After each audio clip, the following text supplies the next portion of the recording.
나는 누구인가라고 하는 이 질문은요, 시대를 막론하고 많은 사람들이 고민하는 가장 중요한 질문 가운데 하나입니다. 현대에 와가지고는요, 이 나는 누구인가라고 하는 것을 이전처럼 무슨 나무 밑에 앉아가지고 깊이 자기를 성찰하면서 깨닫는 게 아니라 쉬운 몇 가지 프로그램들을 가지고 나를 누구인지 한번 파악을 하는 경우들이 많은 것 같습니다. MBTI라고 하는 것으로 내가 누구인지 찾아보고, 애니어그램이나 심리 다양한 테스트들을 통해 가지고 이도저도 안 되면 별자리를 물어보든지 혈액형을 물어가면서 내가 누구인가라고 하는 질문에 대한 답을 찾고 있지요. 우리는 끊임없이 내가 누구인지 물어보고 있습니다. 나름대로 답을 찾기 위하여 애쓰기도 하지요. 그러나 우리가 애쓰고 노력한다고 해서 과연 내가 누구인지 알 수 있는 걸까요? 내가 가지고 있는 생각과 감정, 성격과 습관, 이런 것들을 어느 정도 이해하면 나라고 하는 존재를 이해할 수 있는 걸까요? 종교개혁자 존 칼빈은요, 이 기독교 강요라고 하는 책에서 그 서문과 1장을 통해 가지고요, 하나님을 아는 지식과 인간을 아는 지식, 이 두 가지가 아주 긴밀하게 연결되어 있다라고 하는 것을 말합니다. 하나님을 알지 않고는 진정으로 나 자신을 알 수 없고, 또 반대로 나를 제대로 알지 못하면 하나님을 바르게 이해하는 것도 불가능하다라고 말하며 이 두 가지 지식이 연결되어 있음을 이야기합니다. 자, 신앙에 있어서도 나 자신을 아는 것이 그렇게나 중요하다는 것이죠. 나 자신을 바르게 알지 못하면 하나님을 알 수 없기 때문입니다.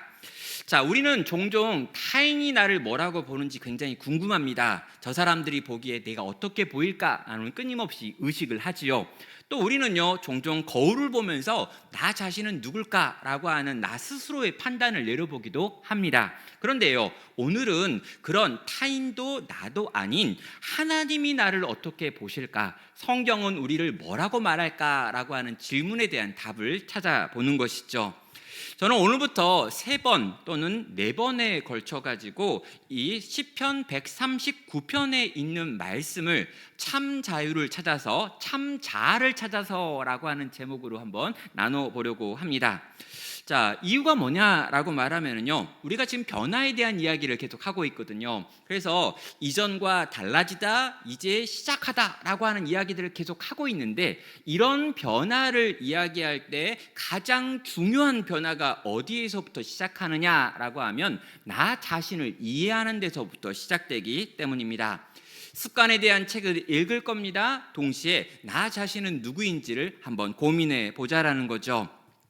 하나님께서 우리를 창조하셨습니다. 그분이 오늘 또 이 땅을 다스리고 계십니다. 그가 우리의 주인이십니다. 그렇다면 하나님은 과연 우리를 뭐라고 생각하시는지를 성경을 통해서 살펴보는 방식으로 내가 누구인지, 진짜 나는 어떤 존재인지를 한번 보려고 하는 것이죠. 오늘 그 첫 번째 시간인데요, 본문 시편 139편 1절로 6절을 통해 가지고 하나님이 우리를 어떻게 아시는가라고 하는 질문에 대한 답을 찾아가 보도록 하겠습니다. 하나님께서는 우리의 겉모습을 아십니다. 그리고 우리의 중심도 알고 계시지요.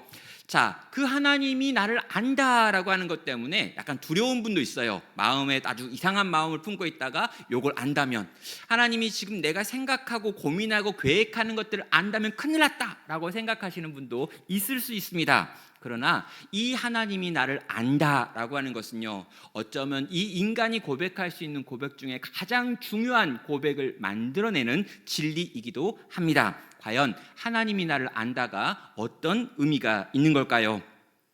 자, 1절과 2절을 보면은요, 하나님이 나의 모든 것을 아십니다라고 하는 가장 큰 선언이 나와 있습니다. 여호와여, 주께서 나를 살펴보셨으므로 나를 아시나이다. 주께서 내가 앉고 일어섬을 아시고 멀리서도 나의 생각을 밝히 아시오며 라고 말합니다. 자, 시편의 기자가 하나님께서 나를 살펴보셨기 때문에 나를 아십니다 라고 지금 감탄하며 고백을 하지요. 자, 여기 나와 있는 이 살펴보셨다라고 하는 표현은요, 그냥 지나가면서 봤다 이런 뜻이 아니고요, 깊이 조사하고 연구하였다라고 하는 의미, 경험하였다라고 하는 의미를 가지고 있는 야다라고 하는 히브리어를 사용하고 있습니다. 그런 다음에 여기 이어지는 내용이 뭐냐면요, 앉고 일어섬을 아신다라고 하는 표현이 나오면서 그 사람이 하는 모든 행동도 아신다라고 밝히고 있습니다.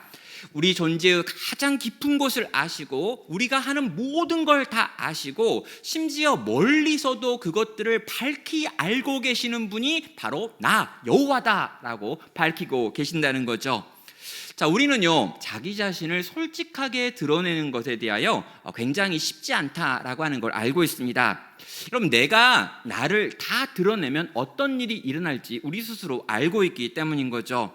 여러분, 내가 나의 모든 걸 다 드러내면 주변에서 어떤 반응이 일어날까요? 과연 네가 그런 생각을 했다고, 그런 과거를 가졌다고, 그런 일들이 지난날 네 삶 가운데 있었다고 생각하면서 놀라워하고 두려워하면서 우리를 떠날 것이다 라고 하는 생각이 우리에게는 많다는 것입니다. 내가 가지고 있는 이 생각, 내가 잘 감춰둔 이런 것들이 있는데 이게 다 드러나가지고 투명하게 열려 있다면, 모든 사람이 나를 다 알게 된다면 나를 알게 된 모든 사람들은 나를 떠날 거야 라고 하는 확신이 있다는 거죠. 이 허물을 보고도 내 옆에 있어줄 사람은 없어 라는 거죠. 그래서 우리는요, 가면을 만들어 씁니다. 그럼 다른 사람들이 보기에 괜찮은 모습이 되고 싶고요, 다른 사람이 옆에 있을 만한 존재로 나를 인식시켜야 한다라는 생각 때문에 우리는 다양한 종류의 가면을 만들어서 그것을 쓰고 돌아다니는 것이죠.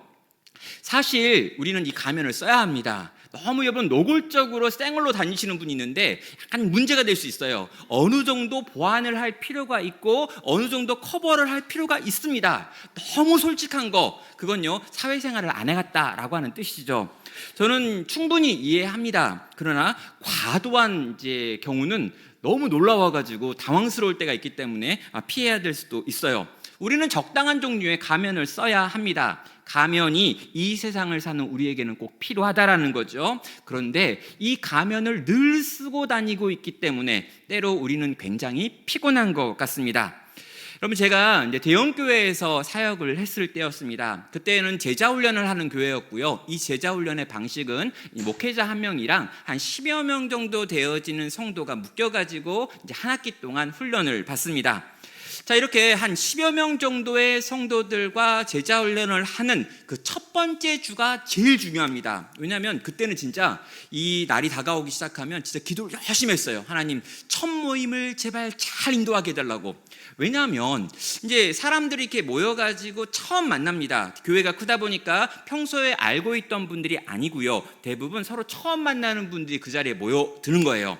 자, 그렇게 모여가지고 그렇게 딱 둘러 앉으면은요, 장난이 아닙니다. 기싸움이 장난이 아닌데, 여기 한 이 10명이 지제 서열을 정해야 되는 거예요. 서열.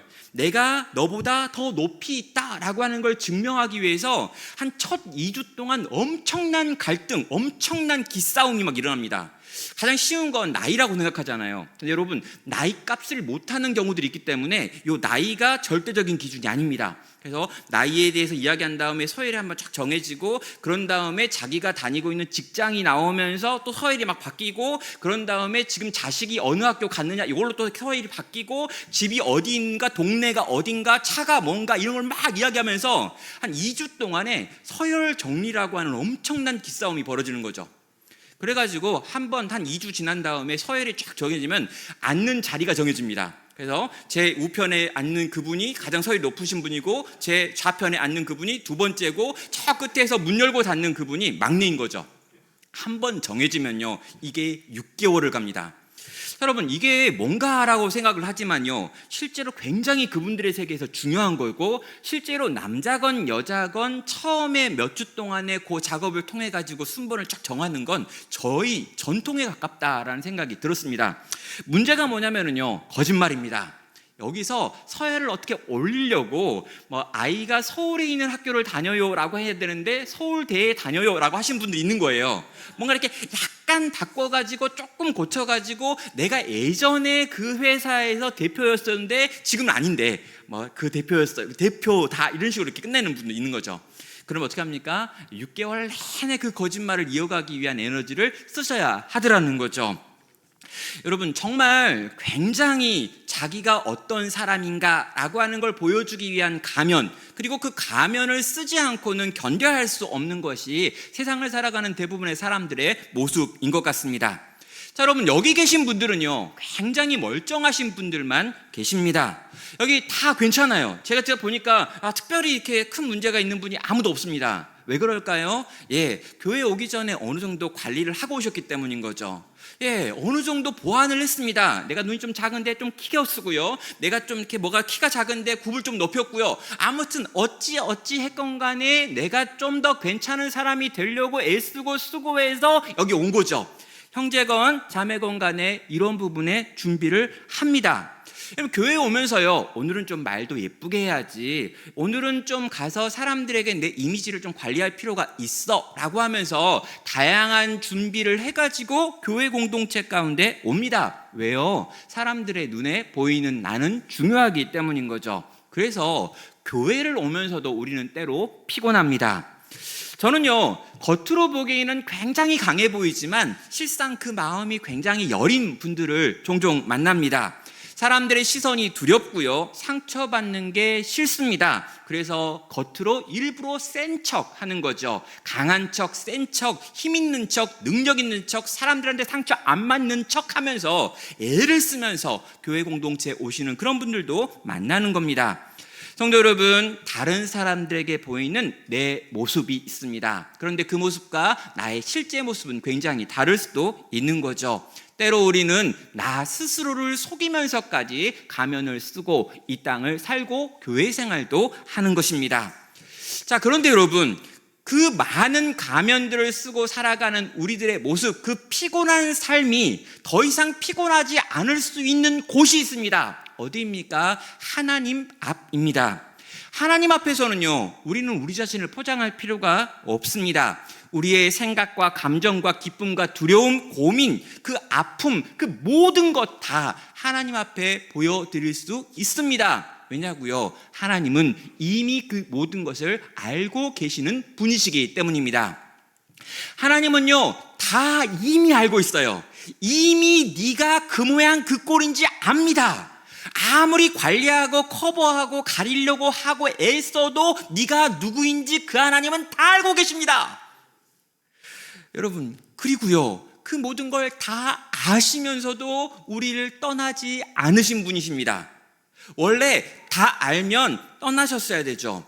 다 보면 그 꼬락서니를 다 본 그분이 나와 함께 할 수 없다라고 말씀하셔야 되죠. 그런데 그분은 우리를 다 알고 계심에도 불구하고 우리와 함께 하시기를 선택하셨고 지금도 이후도 계속하여 함께 하신다는 거예요.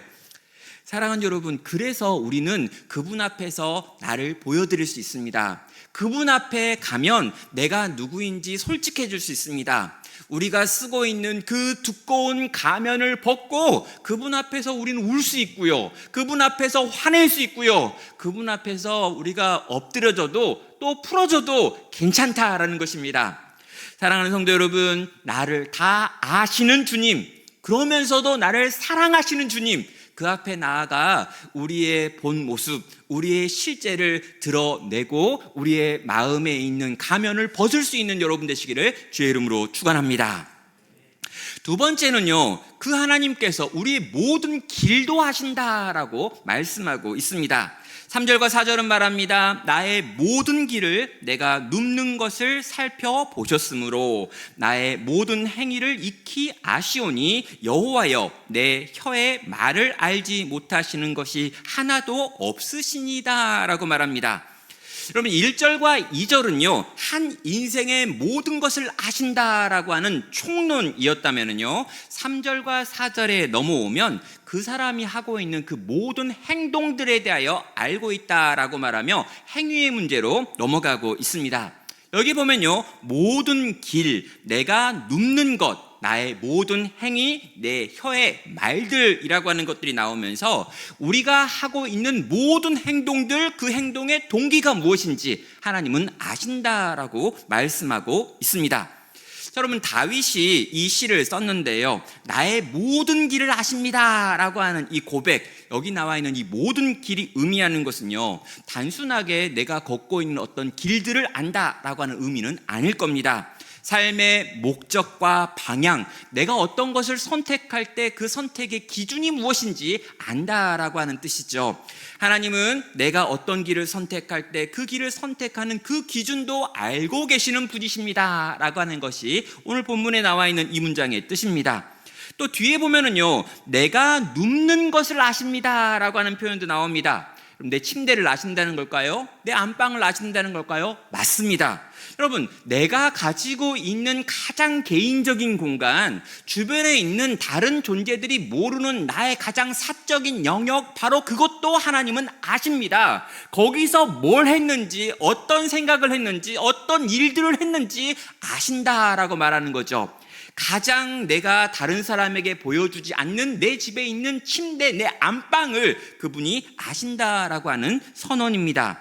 그리고 내가 했던 말들을 아신다라고 말하고요, 내가 걸어가고 싶었던 그 길들 또한 다 안다라고 그분은 선언하고 있습니다.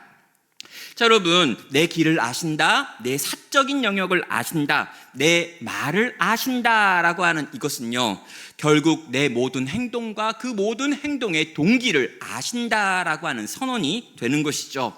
자, 여러분, 이 하나님께서 이 모든 걸 다 아신다, 우리의 행위와 그 행위의 동기를 아신다라고 말씀하시는 이유는 뭘까요? 한 가지죠. 그 행동의 동기 가운데 내가 들어가기 원한다라고 하는 뜻입니다. 네가 그렇게 생각하고 그렇게 기준을 삼고 그렇게 움직이고 있는데 내가 그것을 알 뿐만 아니라 그 속에 들어가서 개입하여 함께 그 문제들을 해결하기 원한다라고 하는 게 그분이 아시는 이유가 되는 것이죠. 사랑하는 여러분, 우리는 우리의 길을 알고 있다라고 생각을 합니다. 내가 뭘 생각하고 어떤 꿈을 꾸고 어떤 계획을 가지고 지금 이렇게 가고 있다라고 하는 생각들을 한다라는 거죠. 저는요, 심한 길치입니다. 저는 제가 길치인 것 때문에 굉장히 마음이 힘들었어요. 그래서 난 왜 길치일까? 왜 난 좌우를 잘 분별하지 못하는 걸까? 그리고 심지어 때로는 상하도 구별하지 못하는 나는 정말 심각한 문제가 있는 게 아닐까라는 생각을 했습니다. 근데 어느 날 제가 다 커가지고요, 아버지와 같이 길을 가는데 아버지가 길치라는 걸 그때 알았습니다. 그리고요, 내가 시간이 더 지난 다음에 저희 딸과 함께 만화방에 간 적이 있는데 만화방 안에서 길을 잃어버리는 제 딸을 보면서 딸도 길치구나, 이건 유전이었어, 내 죄나 내 실수가 아니라 이건 유전병이야 라고 하는 걸 알게 됐습니다. 저는요, 제가 길을 모르는 것 때문에 별로 큰 문제가 없었습니다. 왜냐하면 저는 기본적으로 너무 성실해가지고요, 집, 학교, 교회 요 세 군데밖에 안 다녔거든요. 그리고 아주 타락하고 아주 범죄해가지고 기껏 가면 이 사이에 있는 오락실 정도, 여기밖에 안 다녔기 때문에 뭐 길을 잃어버린다라고 하는 일이 거의 없었습니다. 문제는 제가 군대 가가지고 많은 이제 군인들과 함께 어딘가를 가야 되는데 하필이면 제가 맨 앞에서 그 길을 인도하다 보니까 엉뚱한 곳에 가가지고 엄청 큰 대박 실수를 한번 한 적이 있어가지고 그때 한번 문제가 됐죠. 아무튼 군생활 잘 마쳤습니다. 그리고 제가 하나님께서 주신 마음이 있어가지고 신학교에 가가지고 전도사가 됐죠. 그럼 전도사가 돼가지고요, 그 교회에서 이제 처음 전도사로서 사역을 하는데 저보다 이제 몇 년 선배였던 한 목사님께서 저한테 그러는 거예요. 야, 목회는 신방이 중요해. 그리고 신방을 하려면 운전을 잘해야 되고, 그리고 사람들의 집을 운전해가지고 찾아가야 돼 라는 얘기를 하는 거예요. 그때 제가 그 이야기를 듣고 그때 어떤 느낌이었냐면, 목회는 내가 할 수 없구나라는 게 들었습니다. 그래서 정말 진지하게 내가 그렇게 신방을 해야 되고 차를 운전해가지고 누군가의 집에 가가지고 거기 있는 사람들을 만난다고, 지도만 보고 찾아가서 주소 보고 찾아가야 된다고, 그때 제 목회에 있어서 가장 큰 위기가 이제 밀려왔습니다. 그래서 제가 하나님께 기도했어요. 하나님, 아닌 것 같습니다. 저는 제가 아무리 생각해도 이 길치인 제가 신방을 다닌다고요? 불가능합니다. 저는 이 길이 아닌 것 같아요 라고 진짜 그때 기도했습니다. 그리고 그 기도의 응답이 뭐였냐면요, 세상에 내비게이션이라고 하는 기계가 만들어지는 거였죠. 제가 그때 기도 안 했으면 내비게이션이 만들어지지 않았을 겁니다. 여러분이 어플로 가지고 있는 티 이런 거 다 없습니다, 여러분. 여러분, 그때 그 내비게이션이라고 하는 인간이 만든 최고의 문물을 경험했을 때 하나님이 저에게 목회의 길을 계속 가라고 말씀하시는구나 라고 하는 확신을 얻었고요, 제가 그걸 달고 이제까지도 사역을 할 수 있게 된 거죠. 그러나 저는요, 여전히 길을 모릅니다. 여전히 길을 못 찾아요. 제가 들어간 집인데 어떻게 나가야 될지 모를 때가 있습니다. 그래서 제가 혹시 운전을 하는데 시동을 켜기도 전에 먼저 내비를 켠다고 그래서 밖에 기다리는 분들이 있거든요. 기다리지 말고 그냥 가세요. 내비를 찍고 주소를 찍고 확인한 다음에 출발하려면 꽤 시간이 걸립니다. 저는요, 절대로 제 혼자서 운전해가지고 어디론가를 가지 않습니다. 그래서요, 저는 내비게이션을 신뢰합니다. 때로 아주 가까운 길을 간다거나 또 여러 번 갔던 곳을 가는 때가 있어요. 그때는요, 가끔 이 내비게이션이 인도하는 길 말고 내가 갔던 그 익숙한 길로 핸들을 꺾고 싶은 마음이 약간 들 때가 있습니다. 그때 저는 어떻게 한다고요? 제 느낌과 감이 아니라 이 내비가 인도하시는 그 길, 그분이 내게 인도하시고 내게 가라 하신 그 길, 그 자매님께서 내게 꺾으라면 전 그냥 꺾습니다. 왜요? 고민해봐야 소용이 없어요. 왜? 저는 길을 틀릴 것이 거의 확실하거든요. 저는요, 인생을 이야기하면서 한 치 앞도 보이지 않는다라고 하는 말을 하는 걸 충분히 이해할 수 있습니다. 여러분, 한 치 앞도 안 보이잖아요. 오늘 일도 잘 모르겠잖아요. 근데 이런 내가 내일을 생각하고 일주일, 한 달, 1년, 5년, 10년의 계획을 짜고 그걸 위하여 차근차근 걸어간다라고 하는 게 도무지 믿어지지가 않습니다. 여러분, 한 치 앞도 모른다면서요. 내일 무슨 일이 일어날지 모른다면서요. 근데 그런 내가 이 길을 결정하고 이 길을 선택하며 내가 생각했던 대로 길들이 그렇게 열릴 거라고 믿는 그 믿음이 어디에서 나오냐는 것이죠. 그래서 저는요, 나를 진짜로 알고 계시며 내 길을 아시는 그분, 심지어 그분이 나를 사랑하시기까지 하며 그분이 나와 함께 내 길을 만들어가기 원하신다라고 말씀하시기 때문에 저는 그분의 인도를 받는 것, 그분의 인도를 따르는 것이 옳다라고 믿는다는 것이죠. 사랑하는 성도 여러분, 여지껏 내가 내 인생의 길을 결정하셨다면 내 느낌과 내 감과 내 생각을 쫓아가지고 내 인생의 길들을 만들어가고 찾아가고 운행해 오셨다면 여러분, 그거 얼마나 피곤합니까? 한 치 앞도 알 수 없는데 그 모든 책임을 다 내가 져야 한다면 그거 얼마나 피곤하고 힘든 일이냐라는 것이죠. 사랑하는 여러분, 하나님이 내 길을 아십니다. 하나님이 나의 앉고 일어섬을 아실 뿐만 아니라 내 길을 아시고 내 생각의 목적이 무엇인지까지 알고 계십니다. 여러분, 그분이 내 길을 인도하기를 원하신다는 거죠. 때로 그분이 길이 맞는지, 정말 그분이 가라고 하는 이 길이 옳은 길인지 모를 때가 있어요. 궁금할 때가 있습니다. 내 느낌은 아니라고 말할 때가 있습니다. 그러나 내가 가지고 있는 느낌과 감보다 그분이 더 정확할 것을 믿고 그분을 신뢰하고 그분이 인도하시는 그 자리에 서서 우리가 그분을 따라가는 것, 그것이 우리에게 원하시는 그분의 마음이라는 거죠. 여기 계신 우리 모든 성도님들이 그분의 인도하심을 받아 그분의 길을 걸어갈 수 있기를 주의 이름으로 축원합니다. 마지막 세 번째는요, 다윗이 그런 하나님을 만났습니다. 그리고 다윗이 하나님은 나를 아시는구나, 하나님은 내 길을 인도하시는구나 하고 깨달았어요. 이렇게 깨달은 다윗이 하나님 앞에 보이는 반응이 바로 5절과 6절의 반응입니다. 5절은 말합니다. 주께서 나의 앞뒤를 둘러싸시고 내게 안수하셨나이다. 이 지식이 내게 너무 기이하니 높아서 내가 능히 미치지 못하겠나이다 라고 말하죠. 다윗이 하나님을 알게 되었습니다. 하나님이 나를 아시는구나 라고 하는 그 지식을 얻었습니다. 근데 여러분, 이 지식이 너무 놀라운 거예요. 너무 감격스럽습니다. 그래서 내가 감히 헤아릴 수 없는 것입니다 라고 하는 감탄을 표현하는 것이 마지막 이 5절과 6절의 내용입니다. 하나님이 나의 중심을 알고 계셨습니다. 심지어 나의 모든 행동들을 알고 계셨습니다. 심지어 내가 걸었던 길들을 알고 계시고 걸어야 될 길까지 그분이 알고 계신다는 거죠. 그런데요, 그렇게 하나님 나를 알고 계시는구나 막 그랬어요. 근데 5절에 가면 어떻게 합니까? 하나님이 사방을 채우고 계시는구나 라고 하는 고백이 나옵니다. 내 앞에도 하나님이 계시고 내 뒤에도 계시고 내 위에도 계시고 내 옆에도 계시는구나.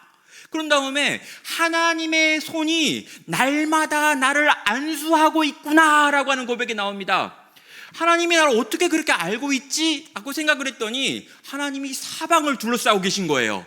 하나님이 당신의 그 손으로 내 머리에 탁 얹고 계신 겁니다. 뭘 말합니까? 하나님이 나와 늘 함께 하시면서 나의 모든 걸 보셨기 때문에 알고 계셨던 거구나라고 하는 걸 다윗이 깨달은 겁니다. 그래서요, 이 지식이 내게 너무 기이하니 높아서 내가 능히 미치지 못하겠나이다 라고 하는 감탄을 터뜨리게 되었다는 거죠. 여러분, 신학자들은요, 이런 부분을 이렇게 읽으면서 하나님의 전지하심을 깨닫고 나오는 다윗의 감탄, 이런 식으로 이제 정리를 합니다. 근데 여러분, 저는요, 이런 표현들이 좀 마음에 안 들어요. 왜냐하면 여러분, 하나님이 전지하신다는 걸 알았다는 거예요. 모든 걸 다 아시는구나 라고 하는 이걸 깨닫고 나니까 이런 감탄사를 터뜨렸다는 거죠. 여러분, 이게 맞을까요? 여러분, 하나님이 전지하십니다. 기쁘죠, 여러분? 그럼 더 멋있게, 하나님은 전지전능하신 하나님이십니다. 막 충격이 밀려오지 않나요? 막 이렇게, 우와, 하나님이 전지하시대, 하나님이 전능, 우와, 그게 뭐지? 놀랍다. 이러면서 이렇게. 왜 안 해요? 여러분, 하나님이 전지하건 하나님이 전능하건 별로 나한테 감동이 없거든요. 하나님이 전지한가 보지, 모든 걸 다 아시는 분이신가 보지, 전능하신가 보지, 모든 걸 다 할 수 있는 분인가 보지 라고 하는, 여기 나와 있는 이 조직 신학에서 나오는 전지전능하심이라고 하는 게 이런 감탄사를 만드는 게 아니라는 겁니다. 그럼 뭐가 감탄사를 만드는 걸까요? 하나님이 나의 모든 걸 아세요. 근데 여러분, 어떻게 아시지? 왜 아시지? 라고 물었더니 하나님이 사방을 둘러싸면서 나를 보고 계셨다는 거예요. 하나님의 손이 나를 한 번도 떠난 적 없이 내 머리맡에 있었구나라는 걸 깨닫게 된 거죠. 하나님의 전지하심을 알았기 때문이 아니라 하나님의 전지하심을 깨달은 거예요. 온몸으로, 내 삶 전체로. 여러분, 이건요, 그냥 정보를 얻었기 때문이 아닙니다. 여러분, 하나님이 어떻게 나를 아실까라고 생각했어요. 근데 하나님이 나를 알고 있는데 너무 많이 알고 있는 거죠. 살펴봤더니요, 하나님이 나를 이렇게 아시는 이유는 한 가지밖에 없어. 뭐냐면 날 너무 사랑하시는 거야. 여러분, 부모가 자녀를 압니다. 근데 여러분, 이 부모가 자녀를 알 때 어떻게 아는가라고 하는 걸 생각해 보면요, 진짜 신기하고 이상한, 다른 사람은 아무도 모르는 걸 알아요. 가령 여러분, 저희 어머니는요, 제 귀 뒤에 있는 조그만 점 하나를 아세요. 이건요, 다른 사람 몰라요. 근데 우리 어머니는 저렇게 딱 하면 요 귀 뒤에 있는 볼록 튀어나와 있는 작은 점 하나가 이렇게 느껴진대요. 그리고 신기하게도요, 저희 아버지한테도 그 점이 있고 저희 아들한테도 그 점이 있어요. 이것도 유전이에요. 근데 여러분, 아무한테도 관심 없거든요. 근데 여러분, 그걸 안다라고 하는 건요, 그냥 나에 대한 정보를 아는 게 아니라 나를 사랑한다는 거예요.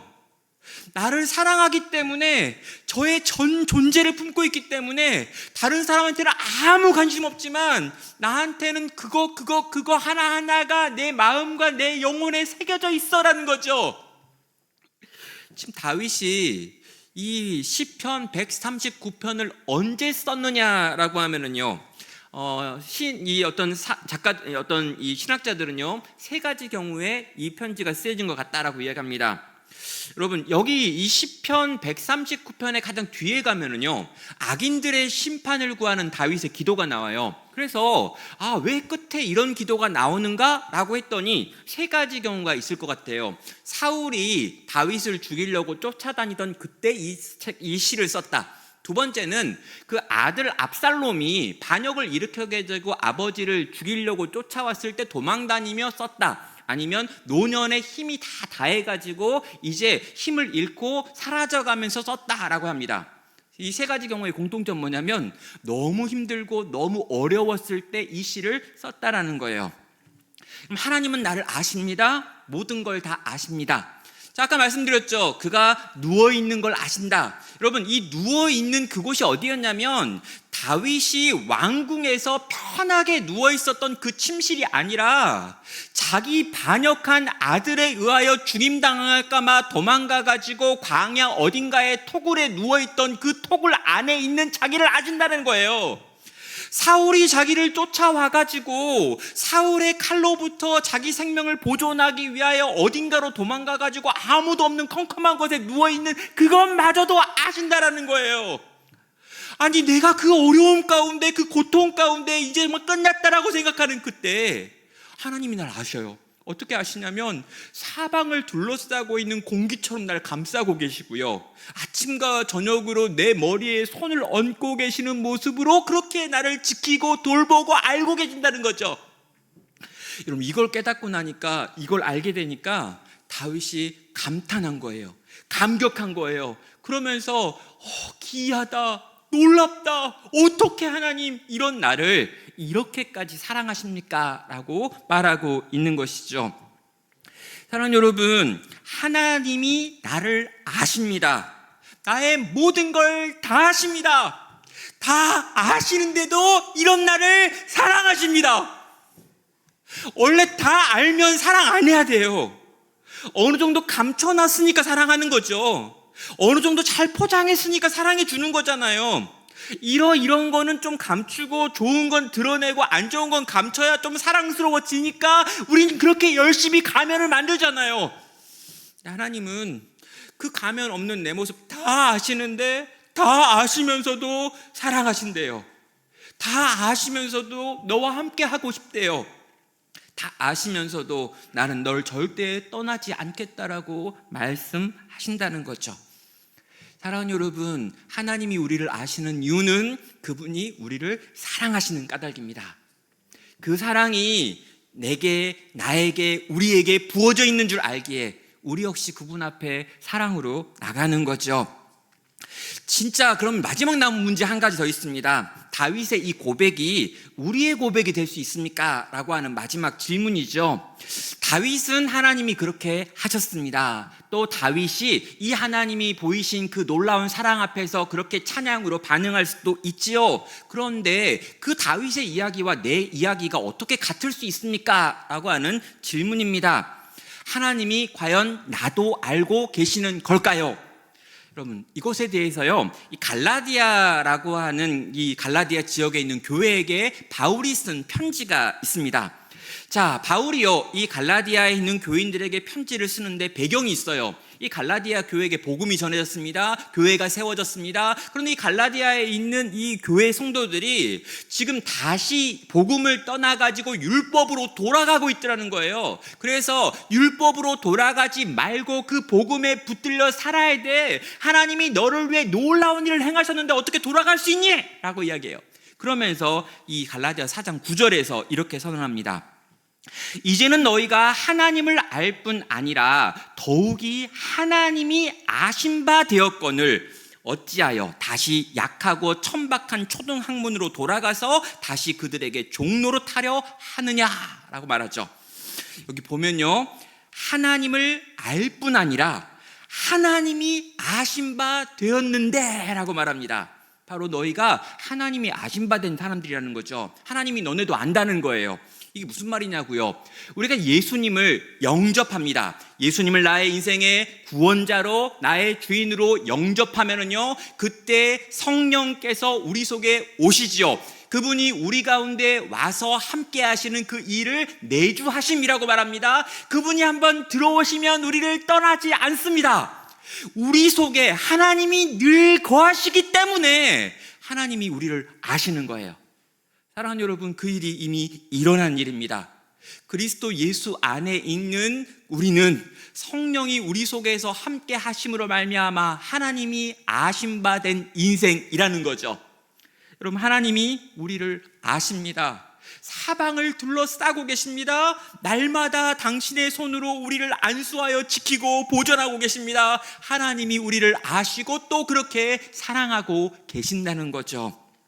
사랑하는 여러분, 하나님이 우리를 아신다. 그분이 우리의 모든 걸 다 아심에도 불구하고 사랑하신다 라고 하는 걸 믿으시길 바랍니다.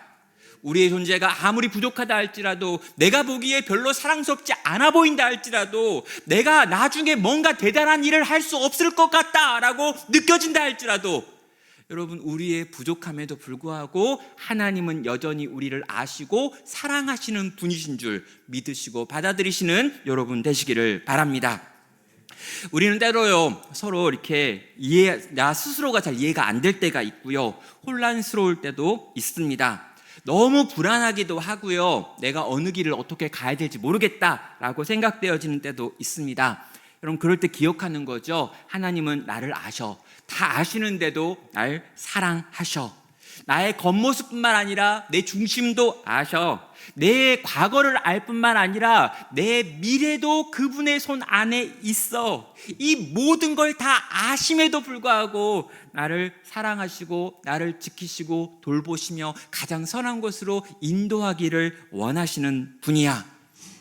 그때 여러분, 그 주님을 향해 우리가 온전한 고백을 올려드릴 때, 여러분, 주님은 우리 속에서 다시금 일하셔서 당신이 원하시는 방향으로 나아가게 할 것입니다.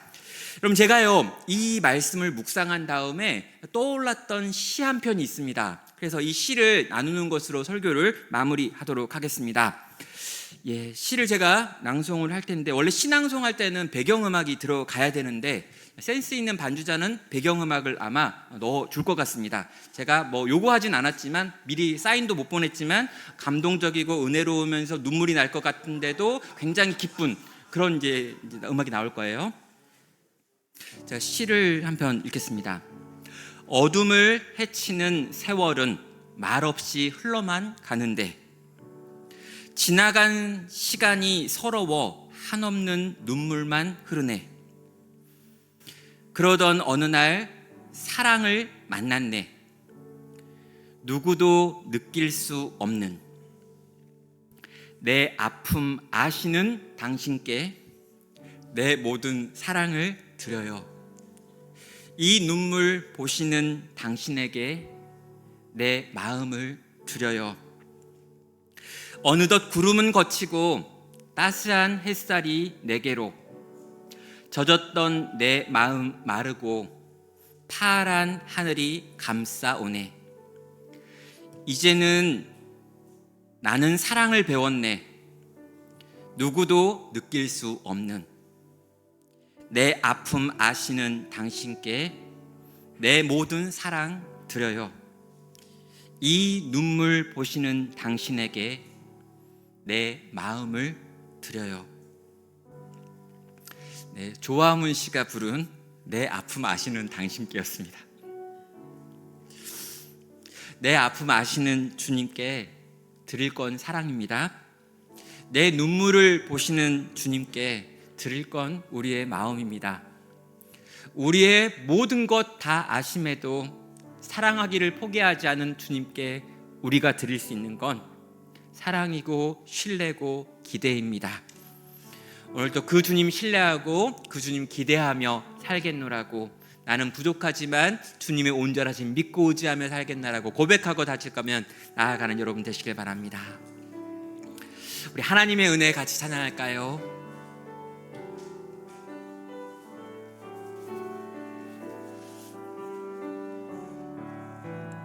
나를 지으시니가 하나님, 나를 부르시니가 하나님,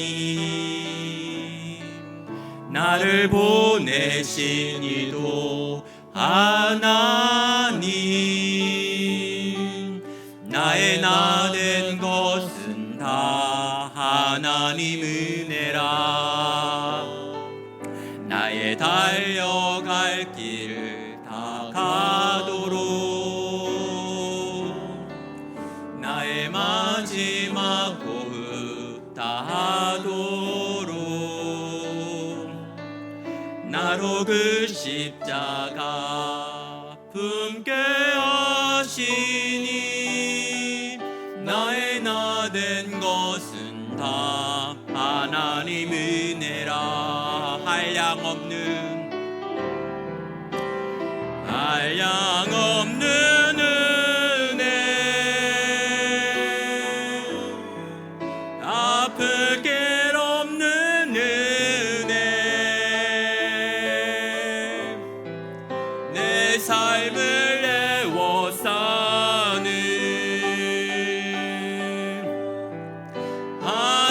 하나님의 은혜 나 주저함 없이 그 땅을 밟음도 나를 붙드시니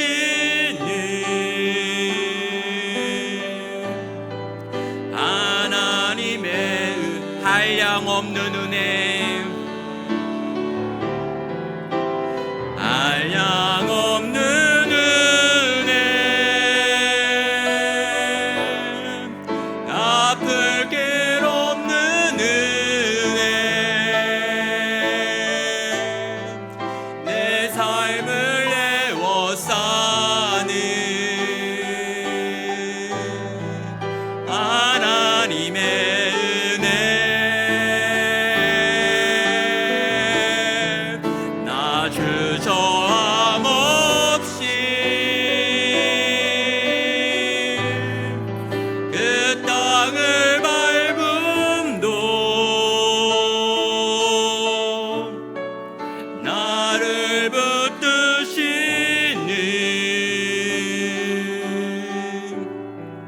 하나님의 은혜. 시간 한번 들은 말씀을 가지고 기도로 나아갈까요? 주님, 내가 가지고 있는 모든 연약함을 다 보셨음에도 여전히 나를 사랑하여 주셔서 감사합니다. 내 모든 허물과 더러운 것들과 감춰둔 모든 것들을 아시면서도 나를 떠나지 아니하시고 지금도 나를 붙드시고 나와 함께 하시겠다고 하시니 감사합니다. 이 주님 사랑 내가 받았고 이 주님 내가 아니 이제 그 주님께 반응하여 살겠습니다. 나도 주님을 사랑하며 이 사랑이 요구하는 대로 그렇게 살기를 원합니다. 내 아픔을 아시는 주님, 내 마음을 받아주십시오. 주님, 나의 모든 어두움을 아시는 주님, 나의 인생을 받아주십시오. 내가 주님과 동행하기를 원합니다. 이 시간 합심하여 기도로 주 앞에 나아가겠습니다.